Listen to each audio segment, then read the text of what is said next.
보고드리겠습니다. 공공기관 아리백 추진과 관련한 이행 협조 요청 사안입니다.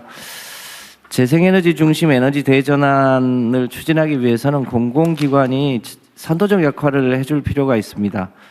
공문법상 경영평가를 받고 있는 공공기관이 총 88개가 있는데요. 그동안은 재생에너지를 늘릴 특별한 유인 효과가 없었습니다.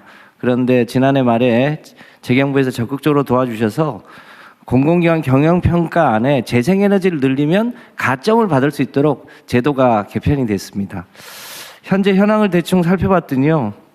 현재 공공기관이 재생에너지 전력을 사용하는 비중이 현재 14%인데 대부분 수자원공사가 하고 있고요. 나머지 87개만 평균 내면 2%에 불과합니다. 그런데 이제 국제 기준이 2030년까지는 60%로 늘려달라는 요청도 있고 해서 정부기관이 적극적으로 노력해서 공공기관이 60%로 늘려보려고 하고 있습니다. 잘 아시겠습니다만 코레일이 가지고 있는 철도부지나 도로공사가 갖고 있는 도로부지, 또 농어촌공사가 갖고 있는 저수지, 수자원공사가 가지고 있는 댐 수면이나 이런 데들을 활용하면 얼마든지 공공기관이 노력해서 특히 태양광 중심의 재생에너지를 늘리는 것은 가능할 거라고 보고 있습니다. 이를 위해서 기후부가 공공기관 K 아리백 펀드도 조성해서 지원할 예정으로 있고요. 또 다음 주에는 정식으로 공공기관 아리백 출범식도 개최할 예정으로 있습니다. 이 점 감안해서 우리 각 부 장관님들께서 소속기관의 공공기관이 적극적으로 재생에너지를 늘릴 수 있도록 많이 협조해 주시면 감사하겠습니다. 아울러 햇빛소득마을, 바람소득마을도 적극적으로 추진될 수 있도록 도와주시면 대단히 감사하겠습니다. 이상입니다. 네, 햇빛 소득, 바람소득 사업은 아주 자잘한 사업이 전국에 산재하게 되는데, 네, 하여튼 손이 많이 가는 사업이죠. 그렇습니다. 행안부, 그다음에 농식품부, 어쨌든 이것도 속도를 좀 챙겨주시기 바라고요.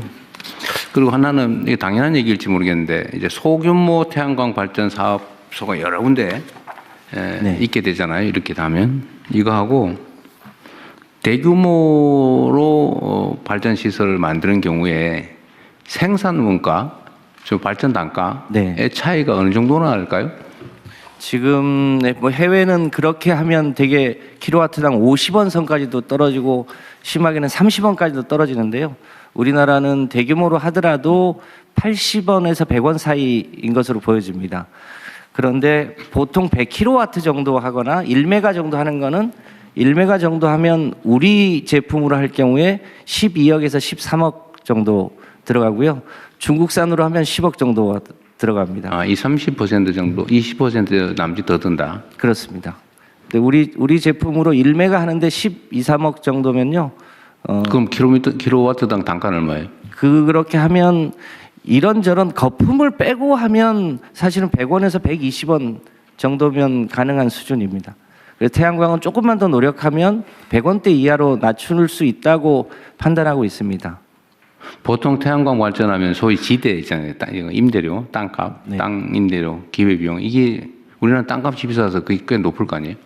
그러니까 일반 개인 사업자가 임대료 내고 진입료 내고 또 은행에 이자 내고 또 자기 수익 다 계산해서 지금 거품이 좀 껴 있는데요.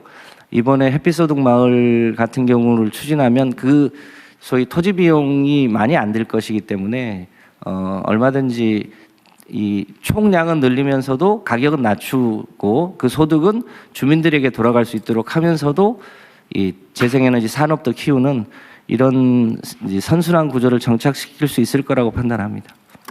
그 태양광은 그렇다 그러고 그러면 풍력 발전은 육상 풍력, 그다음에 해상 풍력 중에서 고정식 연근해, 네. 고정식하고 좀 원거리의 그 부유식하고 이거에 좀 장기 단가는 얼마 정도예요?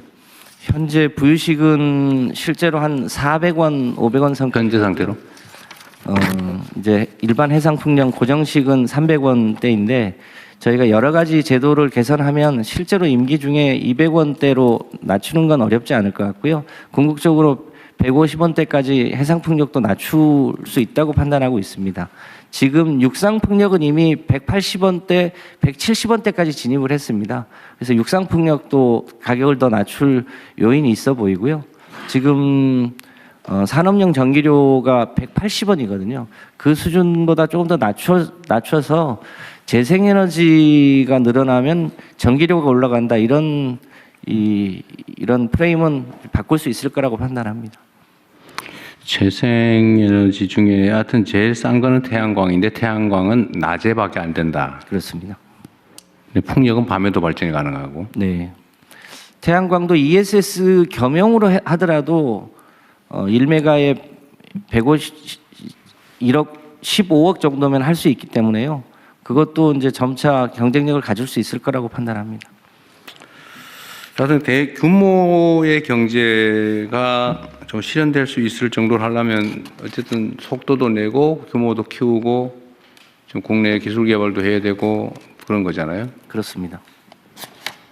그다음에 국내의 재생에너지 생산 지역에서 원거리 송전 비용이 또 많이 들기 때문에 네. 가능하면 해당 지역에 산업을 유치하되 송전 비용을 뺀 좀 낮은 전기료를 공급해야.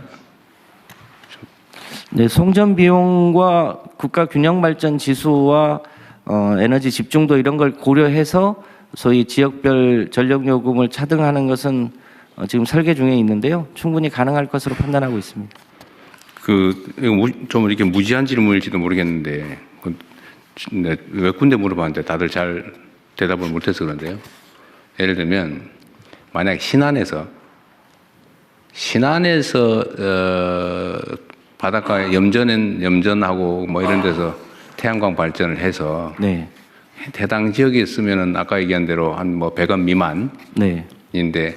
만약에 그거를 송전망을 만들어 가지고 수도권까지 끌고 올라와서 쓴다고 할 때 그때는 송전 비용이 예를 들면 그 송전 시설의 감가상각비도 있을 거고 그죠? 그다음에 뭐 송전 자체에 드는 비용 관리비 이런 것도 있을 텐데 또 누전되나요? 중간에 손실도 있을 거 아니에요? 네. 하여튼 그런 계산하면 가격 차이 얼마쯤 날 수 있어요? 그냥 추상적으로 정확하게는 안 나올 테고 하지. 대략 20원 정도는 킬로와트당. 20원. 네. 근데 그거 엄청난 차이입니다. 20% 한 15% 정도 비용이 추가된다. 즉 가격 차이는 15% 이상 날 수 있다 그런 얘기네요. 그럴 수 있습니다. 실제 비용만. 네. 그냥 참고로 물어봤습니다. 네, 의안 심의로 들어가겠습니다. 심의 전에 네. 통일부 보고사항은 아닙니다만 지역 통합 관련해서